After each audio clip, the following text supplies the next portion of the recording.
subscribe, like, comment, and share.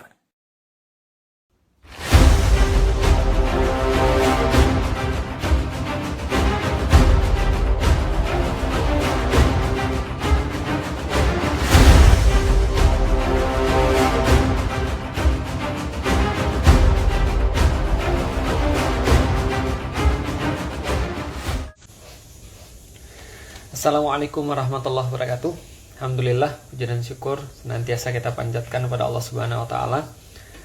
Salat dan salam juga semoga senantiasa tercurah dan terlimpahkan kepada baginda Nabi besar Muhammad sallallahu alaihi wasallam. Manusia mulia yang senantiasa kita muliakan dengan cara menaati setiap perbuatan dan setiap perkataannya, dan semoga setiap daripada kita, siapapun muslim yang senantiasa merindukan beliau sallallahu alaihi wasallam di dunia, kelak nanti akan beroleh syafaatnya, kelak akan beroleh ampunan daripada Allah Subhanahu wa taala melalui dengan perantaraan beliau sallallahu alaihi wasallam, ditempatkan dengan beliau sallallahu alaihi wasallam di surga yang terbaik yang disediakan oleh Allah kepada hamba-hambanya. Baik, teman-teman insyaallah dirahmati Allah, malam ini singkat aja kita coba akan sedikit sharing ya tentang penistaan agama. Dan ini adalah sesuatu yang rame ya akhir-akhir ini tentang penistaan agama. Kita sudah tahu ada orang-orang, dan ini nggak habis-habis ya, orang-orang yang di luar daripada kaum muslim, mereka terus-menerus memprovokasi, memberikan ucapan-ucapan kebencian, memberikan ucapan-ucapan yang tidak pantas, dan seolah-olah ini terus-menerus terjadinya ini seolah-olah ada pembiaran, dan kalaupun ditindak tidak menimbulkan sebuah kejeraan terhadap orang-orang yang lain untuk berbuat yang sama. Nah, yang pertama-tama saya coba ingin membahas dulu tentang kata-kata penistaan ya. Jadi kapan sih sesuatu itu dikatakan penistaan? Karena kalau kita bicara tentang dakwah, kalau kita bicara tentang menyampaikan tentang sesuatu, kadang-kadang memang menyampaikan sesuatu itu ya bisa aja kita menyinggung orang lain. Tapi apakah setiap kita menyinggung orang lain itu adalah sebuah penistaan? Coba kita bahas dulu ya. Contoh misalnya begini. Saya berkali-kali itu dibahas di sosial media, dibahas di YouTube, Instagram, dan seterusnya. Dan dikatakan bahwa saya menyinggung atau menistakan ajaran agama yang saya sebelumnya, agama Katolik misalnya. Misalnya misalnya mereka mengatakan, wah ketika Felix Yao itu bercerita tentang agamanya yang lalu, bercerita tentang agama Katolik, maka dia kayak merendahkan agama Katolik.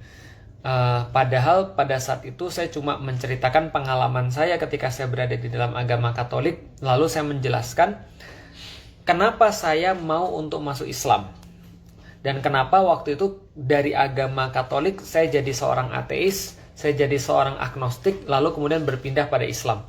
Jadi sebenarnya Islam gak ada hubungannya dengan ketika saya keluar dari agama Katolik. Saya cuma menjelaskan ketika saya berada di dalam agama Katolik, lalu saya tidak dipuaskan akal saya dengan agama saya yang lama, kemudian saya menjadi ateis karena itu. Dan setelah saya jadi ateis, saya jadi agnostik, lalu kemudian setelah saya jadi agnostik, saya jadi seorang muslim, karena mendapatkan kepuasan dan mendapatkan jawaban secara logis yang tidak saya dapatkan di agama yang lalu. Ini dikatakan sebagai sebuah penistaan. Padahal sebenarnya penistaan itu maksudnya bukan begitu, atau penghinaan itu maksudnya bukan begitu. Karena kalau kita berbicara tentang ketersinggungan orang, kita berbicara tentang perbuatan tidak menyenangkan, mungkin standar satu orang dan orang yang lain akan berbeda. Misal, kalau kita bicara tentang iklan aja misalnya, iklan kecap saya nomor 1. Nah, iklan itu kan semuanya kan kayak gitu ya. Kecap itu kan pasti nomor 1, nggak ada kecap nomor 2. Bisa aja ketika kita ngomong kecap itu nomor 1, kecap kita nomor 1, lantas ada kecap-kecap yang lain yang kemudian mengatakan, wah kamu kalau begitu menghinakan saya dong, berarti kamu bilang saya nomor 2 dong. Enggak, kita nggak bilang gitu. Yang kita bilang adalah kecap kita nomor 1. Tapi kalau seandainya ada yang lain yang tersinggung, ini adalah sesuatu yang lumrah, ini adalah sesuatu yang biasa, dan ini tidak dikatakan sebagai sebuah penghinaan. Misal kalau itu kita lihat di dalam Al-Quran. Di dalam Al-Quran sendiri Allah menyampaikan bahwa waman adzlamu mimman iftara 'alallahi kadziba. Dan siapa yang lebih zolim daripada orang-orang yang mengadakan kebohongan-kebohongan terhadap Allah. Dan Allah dengan sangat nyata-nyata itu mengatakan di dalam Al-Quran tentang satu konsep tauhid. Qul huwallahu ahad misalnya. Katakanlah Allah itu hanya satu. Allahus samad. Dialah yang tempat bergantung, tempat untuk berharap, tempat segala sesuatu itu menyandarkan dirinya kepada Dia. Lam yalid walam yulad. Dia tidak beranak dan tidak pula diperanakkan. Walam yakul lahu kufuwan ahad. Dan tidak ada satupun yang serupa dan sekufu dengan Dia, semisal dengan Dia. Nah, ketika ayat ini dibacakan, bisa jadi ada orang yang tersinggung, bisa jadi ada orang yang merasa terhina, bisa jadi ada orang yang merasa agamanya dinista. Maka wajar ketika beberapa waktu yang lalu ada yang melaporkan dari pihak agama lain, melaporkan buku agama orang-orang muslim. Karena dianggap bahwa buku agama itu menistakan agama dia. Karena berkata bahwa selain Islam itu adalah kafir. Gitu kan ya. Jadi ketika orang-orang muslim mengatakan siapapun yang beriman kepada Allah, the believers namanya adalah al-mu'minun. Sedangkan kalau orang-orang yang tidak percaya kepada Allah, tidak meyakini Allah, namanya orang-orang kafirun. Nah, mereka bilang, oh ini saya nggak suka diomongin orang kafir, saya merasa dihina, saya merasa dinista. Nah, ini namanya adalah kayak sesuatu yang tidak tepat. Bahwa menghina, menista itu bukan kayak gitu. Apapun yang kita lakukan memang bisa jadi menyinggung orang lain. Walaupun kita cuma mengatakan bahwa saya seorang laki-laki yang mencoba untuk menafkahi istri dengan cara yang terbaik. Nah, kalau kita ngomong kayak gitu pun bisa jadi ada juga orang yang tersinggung. Lalu orang berkata, kalau gitu kamu bilang saya nggak menafkahi istri saya dengan baik. Loh, siapa yang bilang? Saya kan cuma bilang saya lelaki yang cuma berusaha menafkahi istri saya dengan baik. Intinya, dalam pergaulan sehari-hari, baik itu adalah dari muslim kepada yang selain muslim, ataupun itu adalah dari yang selain muslim kepada yang muslim, bisa jadi ada ketersinggungan yang memang tidak diniatkan untuk itu, yang tidak dimaksudkan untuk itu, yang memang mungkin ada sensitivitas yang terlalu tinggi, baper kalau zaman sekarang. Jadi dibawa perasaan sehingga kata-kata yang tidak menista dijadikan seolah-olah menista. Seperti yang saya bilang tadi, saya menceritakan kenapa saya keluar daripada agama Katolik, itu dikatakan seolah-olah menistakan agama Katolik. Saya bilang alasan saya masuk Islam adalah karena karena logika saya dipuaskan dengan agama, seolah-olah kemudian tiba-tiba ada yang bilang kalau begitu kamu menghina agama Katolik karena agama Katolik seolah-olah tidak masuk akal dan tidak masuk logika. Kira-kira gitulah. Nah, jadi ini pengen saya sampaikan bahwa kadang-kadang memang ada sensitivitas yang terlalu tinggi, baper, sehingga orang-orang tuh merasa bahwa dirinya dihina, padahal sebenarnya tidak seperti itu ceritanya. Nah, ini yang pertama. Dan di dalam Islam sendiri tentang urusan kebencian, tentang urusan penistaan terhadap agama yang lain, terhadap pencelaan terhadap agama yang lain, Islam ini sangat tegas sekali. Allah di dalam Al-Quran itu senantiasa mengingatkan, bahkan dengan ayat yang sangat tegas, bahwasanya Allah menyuruh kaum muslimin jangan kalian mencela sesembahan-sesembahan orang lain. Walaupun kita sudah tahu pasti bahwa itu adalah sesembahan yang tidak mengantarkan manfaat. Atau dalam bahasa kaum muslimin, mereka menyeru kepada selain Allah. Mereka menyembah pada satu Tuhan selain Allah. Bahwasanya mereka tidak beriman. Bahwasanya kita tahu persis, tapi walaupun kita tahu persis, kita nggak boleh mengadakan sebuah celaan, tidak boleh mengadakan sebuah hinaan, tidak boleh menistakan dalam tanda kutip, memberikan olok-olokan gitu kan ya terhadap keyakinan-keyakinan yang mereka percayai atau yang mereka yakini. Contoh misalnya, dulu seringkali kalau kita dengar ya, banyak sekali guyonan-guyonan yang kadang-kadang nggak pas. Contoh misalnya, kalau seandainya di agama Katolik atau di agama selain Islam lah, mungkin agama Katolik atau agama Buddha atau agama Hindu, lantas masih ada patung-patung. Lalu kita mengolok-olok patung-patung itu, atau kita membuat lelucon atau membuat semacam kayak bercandaan yang kurang pantas dengan patung-patung itu. Nah, itu dilarang di dalam Islam. kita tidak boleh. Kenapa? Karena dengan melakukan itu dikhawatirkan maka orang lain pun akan mencela apa yang kita yakini.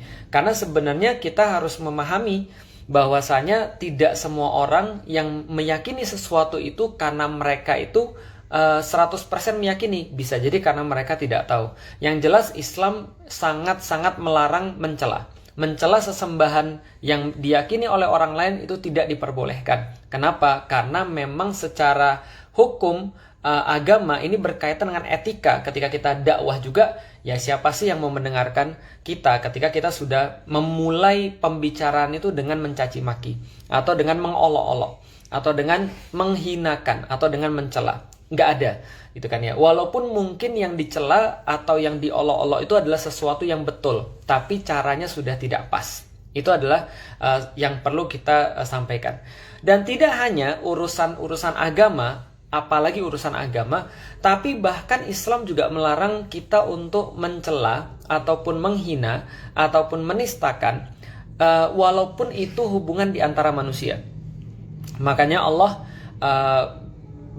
berfirman di dalam Al-Quran dalam surat Al-Lumazah, gitu kan ya, wailul likulli humazatil lumazah, sangat celaka, kecelakaan besar bagi orang-orang pengumpat lagi pala dan juga para pencela.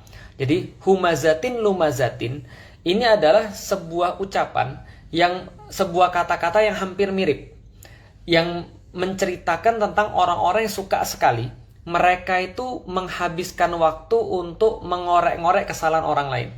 Sehingga dia bisa memanfaatkan kesalahan itu untuk membuat orang itu malu di depan umum, sehingga dia terlihat lebih tinggi. Dia terlihat lebih mulia. Dia terlihat lebih bagus. Dia kelihatan lebih keren. Bahkan dikatakan bahwa humazatin lumazatin ini adalah orang-orang yang benar-benar pintar memainkan lidahnya untuk bisa membuat orang itu seolah-olah merasa dirinya itu rendah sekali dan akhirnya dia putus asa. Dan ini disetarakan dengan ucapan-ucapan iblis.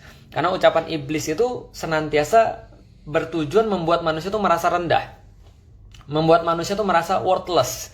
Dia merasa tidak ada gunanya, gitu kan ya, unworthy, gitu kan ya, merasa tidak ada gunanya, sehingga dia cenderung akan berputus asa daripada rahmat Allah Subhanahu wa taala. Nah, ini adalah humazatin lumazatin. Jadi wailul likulli humazatil lumazah allazi jama'a mala wa addadah, dan seterusnya. Para pengumpat dan para pencela ini senantiasa orang-orang yang adalah yang menumpuk harta. Mereka itu tidak peduli dengan manusia. Mereka egois karena mereka insecure dengan dirinya sendiri. Mereka nggak mau kelemahan mereka terkuak, maka mereka cari kelemahan orang lain. Mereka manfaatkan kelemahan orang lain itu supaya dirinya tetap merasa aman dengan cara menyerang orang lain terlebih dahulu. Ini adalah perintah Allah yang merupakan larangan untuk mencela dan menistakan serta menghina manusia. Dan banyak lagi di dalam Al-Quran firman-firman Allah yang juga senada seperti itu. Jangan kalian menggelari salah satu daripada kalian dengan gelaran-gelaran yang buruk. Jangan memanggil dengan ucapan-ucapan yang buruk, gitu kan, dan seterusnya dan seterusnya dan seterusnya. Ini semua adalah sesuatu yang memang tidak diperbolehkan di dalam Islam. Nah, kalau gitu kita lihat sekarang bagaimana dengan kasus yang kemarin lagi rame, misalnya tentang penistaan agama, yang sudah saya sampaikan ini terjadi berkali-kali. Ini terjadi berkali-kali, dan kalau teman-teman sering nonton video-video saya bilang ini bukan penistaan yang pertama dan bukan penistaan yang terakhir. Kenapa? Karena dalam situasi yang kayak gini, dalam kondisi yang kayak gini, maka ada sebuah kondusivitas. Kayak apa ya? Kayak orang yang memang menistakan agama tuh memang disediakan tempatnya untuk itu. Jadi seolah-olah ketika dibuat satu framing ya, bahwa Islam itu adalah pembuat radikal, Islam itu justru penyebar kebencian, Islam itu justru adalah intoleran dan segala macam, maka ada sebuah polarisasi, di mana polarisasi ini ada orang-orang yang berusaha untuk mempertahankan Islam, dan ada orang-orang yang merasa bahwa menghina Islam itu adalah bagian daripada perjuangan untuk mempertahankan NKRI, seolah-olah kayak gitu. Makanya kita lihat bahwa orang-orang yang menghinakan Islam, menistakan Islam, ataupun mereka kayak menjadikan Islam sebagai olok-olokan, biasanya mereka menambahkan bahwa saya melakukan ini karena NKRI.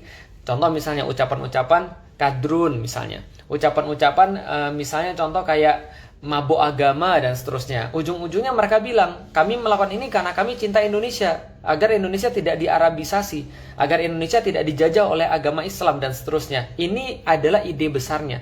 Maka saya katakan, selama narasi ini yang dipelihara, ya kita tidak akan pernah sepi daripada orang-orang yang akan menistakan agama. Persis kayak yang baru ini juga terjadi. Dia juga sama. Dia seolah-olah berbicara atas nama Indonesia, berbicara atas nama pembela NKRI, lalu kemudian dia merasa ketika dia sudah NKRI, sudah Pancasila, dia merasa dengan leluasa bisa menistakan agama.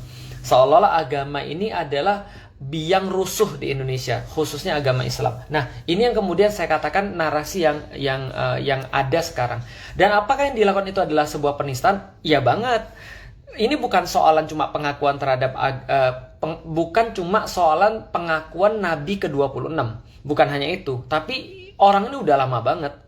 Orang-orang kayak gini banyak, mereka tersistematis dan mereka merasa kuat, mereka merasa punya backing, mereka merasa untouchable, mereka merasa bahwa ya melihat kejadian-kejadian abu-abu, melihat kejadian-kejadian ya semua teman-temannya itu, mereka merasa bahwa ya we are untouchables, kita nggak akan pernah disentuh. Kenapa? Karena sekarang anginnya lagi seolah-olah melawan radikalisme, dan saya ini adalah bagian daripada deradikalisasi gitu loh maksudnya. Jadi saya melakukan sesuatu untuk negara saya, dan negara saya tidak akan pernah memperlakukan saya buruk. Kira-kira itu kemudian yang mereka pikirkan, sehingga mereka merasa sangat pede banget gitu loh.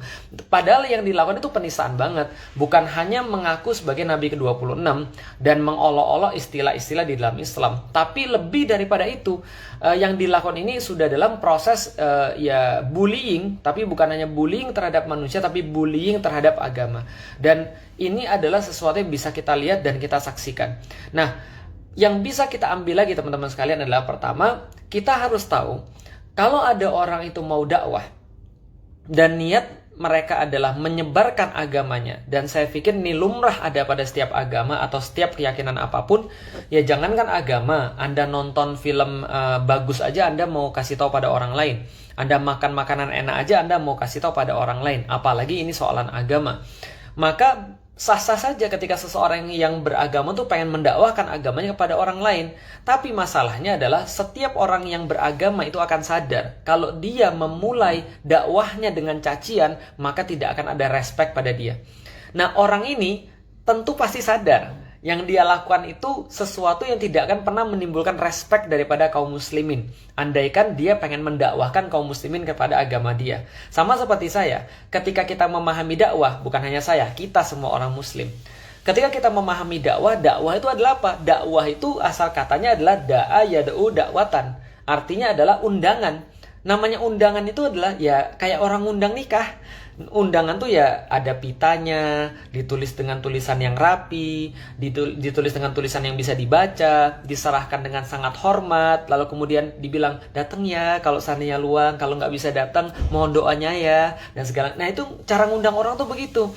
Nah kalau kita ngundang orang awalnya sudah mengolok-olok orang, awalnya sudah memaki-maki orang dan apa yang dia yakini, padahal kita belum tahu yang dia yakini itu karena dia nggak tahu atau karena memang dia tahu, whatever, yang manapun itu, kaum muslimin merasa bahwa dia tidak boleh memulai dengan sebuah cacian, dia nggak boleh memulai dengan sebuah makian, dan Allah memang melarang itu di dalam Al-Quran.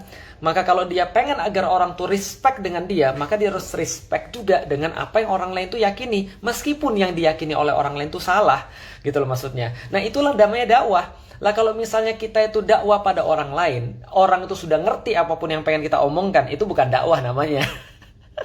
Itu namanya review. Kita tuh dakwah artinya adalah orang tuh nggak ngerti dengan apa yang kita omongkan, maka kita berusaha agar dia tertarik dengan omongan kita. Nah, tertarik itu tidak bisa diawali dengan caci maki, tidak bisa diawali dengan mengolok-olok ataupun menista. Maka orang ini yang lagi rame ini jelas dia bukan pengen untuk berdakwah. Jelas dia bukan pengen untuk menyebarkan agamanya, tapi dia pengen provokasi. Jadi dia senang ketika terjadi kericuhan, dia senang ketika terjadi keramaian, dia merasa senang dan merasa bangga, bahkan nantang kan itu kan. Itu kan tanda-tandanya tuh. Dia merasa hebat, nantangin, merasa kuat, merasa untouchable gitu kan ya. Nah, ini yang kita bilang bahwa orang-orang kayak gini yang memang harus mendapatkan pelajaran. Artinya gini, teman-teman sekalian, kita sama sekali tidak merasa bahwa kita itu adalah sebuah kaum yang harus merespon segala sesuatu itu dengan marah, tidak. Kita marah ketika agama kita dihina, itu wajib hukumnya. Jadi kitanya sendiri marah ketika agama kita dihina, itu hukumnya wajib. Tapi ketika kita sudah marah, kan ada respons tuh. Nah, responsnya tidak harus teriak-teriak, tidak harus marah juga, tidak harus ngamuk juga. Tapi respons kita ada banyak yang bisa kita lakukan. Minimal 2. 1, respons kita adalah kemudian kita setelah kita marah, agama kita dihina, maka respons kita menunjukkan dengan akhlak dan adab yang baik. Menunjukkan bahwa kita tidak seperti yang mereka sampaikan. Kita menunjukkan akhlak mulia yang diajarkan oleh Rasulullah kepada kita. Itu yang pertama. Yang kedua, bukan berarti juga orangnya nggak dihukum. Tapi kita juga tetap harus mengawal agar orang-orang kayak gini yang memang menjadi problem dalam masyarakat yang sudah saya sampaikan gara-gara narasi polarisasi tadi itu, maka ini juga harus diperlakukan secara maksimal hukumannya. Supaya apa? Supaya orang-orang tahu bahwa di negeri ini tidak ada yang untouchable. Bahwasanya polarisasi ini harus segera dihentikan. Bahwasanya harus dihentikan pula framing yang seolah-olah mengatakan bahwa Islam ini adalah sumber daripada permasalahan intoleransi, permasalahan radikalisme dan seterusnya. Padahal yang terjadi justru Islam yang diprovokasi terus. Gitu kan ya. Aneh kan ya, kita yang diprovokasi terus, Islam diprovokasi terus, Islam yang dihinakan, tapi yang dikatakan pembuat kebencian Islam juga. Ini kan lucu, padahal kaum muslimin yang dibully, kaum muslimin yang diolok-olok, kaum muslimin yang dijadiin bulan-bulanan, kaum muslimin yang dihina-hina agamanya. Tapi kalau misalnya dianggap siapa yang membuat kebencian? Islam juga, muslim juga. Ini kan lucu. Nah, ini juga harus dikawal. Berarti 2. Kalau secara pribadi kita tunjukkan akhlak yang baik, kita tunjukkan kemudian adab yang mulia, merespons ini tidak harus dengan marah dan tidak harus dengan ngamuk, walaupun kita wajib marah ketika agama kita dihina. Tapi respons yang kita keluarkan apa? Apa program yang pengen kita buat untuk kemudian mendakwakan Islam, sehingga orang-orang yang belum tahu tentang Islam tuh bisa tahu tentang Islam, sehingga ini nggak kejadian lagi besok. Dan orang-orang yang sudah menistakan ini bisa mendapatkan hukuman seberat-beratnya. Kan gitu. Nah, ini yang kemudian berusaha untuk kita coba lakukan. Dan yang terakhir teman-teman sekalian, saya pengen kasih tahu bahwa kita juga tidak boleh mengeneralisasi, tidak boleh stereotip. Bahwasanya ada orang menghina Islam, ada banyak orang yang menistakan Islam. Iya. Tapi kalaupun ada orang-orang seperti itu, maka dia tidak mewakili etnisnya dan tidak mewakili agamanya. Jadi kalau ada satu orang yang melakukan seperti itu dan dia Katolik, bukan berarti Katoliknya yang menjadi problem. Kalau dia adalah orang Chinese misalnya, bukan Chinese yang jadi problem. Tapi saya kan juga Chinese gitu kan ya.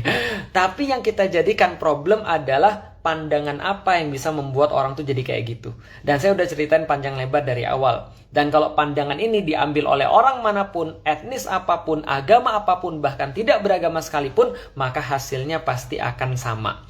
Nah, karena itulah teman-teman sekalian, yang kita pengen sampaikan adalah mudah-mudahan pihak berwenang ini segera kemudian untuk menyelesaikan, untuk menunjukkan pada seluruh orang bahwa nggak ada orang untouchables. Yang dilakukan itu sudah lebih daripada penistaan kalau menurut saya. Itu sangat-sangat kasar sekali gaya penyampaiannya. Apa yang disampaikan juga sangat kasar sekali. Dan dia merasa bahwa dia tidak akan pernah mendapatkan masalah. Jadi ini harus diselesaikan segera supaya orang-orang tuh bisa ngelihat ini loh yang memang terjadi, yang ini loh keadilan yang memang bisa ditegakkan. Yang kedua, bagi kaum muslimin semua, kita wajib marah ketika agama kita dihina. Dan kita bisa merespons dengan banyak hal. Dan kita coba memikirkan apa respons yang paling positif, apa respons yang paling maksimal untuk kita dakwahkan ke depan. Jadi ini adalah yang menjadi tantangan bagi kita semua. Bagaimana merespons ini supaya keadaan ini bisa kita jadikan sebagai cara untuk memaksimalisasi dakwah kita sendiri. Lalu kemudian yang bisa kita sampaikan lagi teman-teman sekalian, dalam hidup ini seperti yang saya sudah sampaikan di awal, apapun ucapan kita akan bisa membuat orang lain tersinggung. Sebagaimana ucapan apapun orang lain bisa membuat kita tersinggung. Kadang-kadang suasananya sedang gak pas, kadang-kadang hati sedang tidak pas, kadang-kadang apapun sedang tidak pas sehingga bisa tersinggung. Dalam perkara-perkara yang memang tidak diniatkan untuk menistakan agama, atau dalam perkara-perkara yang memang tidak diniatkan untuk menyinggung orang lain, inilah memang kadang-kadang kita berusaha untuk berlegowo. Kita berusaha untuk saling memahami satu sama lain, saling bertoleransi satu sama lain. Kadang-kadang ada ucapan orang-orang Nasrani mungkin yang menyinggung kita, yang mungkin dia tidak meniatkan untuk seperti itu, dan memang bukan termasuk dalam penistaan agama, ya kita berlegowo dengan itu. Begitu juga dengan kita, ketika kita tidak sengaja menyakiti orang lain, nah kita menjadi pelajaran bagi kita besok cara apa yang lebih baik atau perkataan apa yang lebih baik yang bisa kita lakukan supaya orang lain tidak merasa tersinggung dengan ucapan kita. Walaupun balik lagi, apapun ucapan kita, sebaik apapun pasti akan ada orang yang tidak suka. Pasti ada orang yang tersinggung. Tapi kita berusaha sebisa mungkin, karena kita adalah seorang dai dan seluruh manusia itu berhak mendapatkan dakwah, maka seluruh manusia berhak mendapatkan kalimat-kalimat yang paling baik daripada seorang dai, daripada seorang aktivis dakwah. Mudah-mudahan Allah merahmati, mudah-mudahan Allah memberikan kita kelapangan di dalam Islam. Mudah-mudahan kita termasuk orang-orang yang bisa menjadi wajah-wajah Islam yang terbaik. Wallahu a'lam bishawab. Assalamualaikum warahmatullahi wabarakatuh.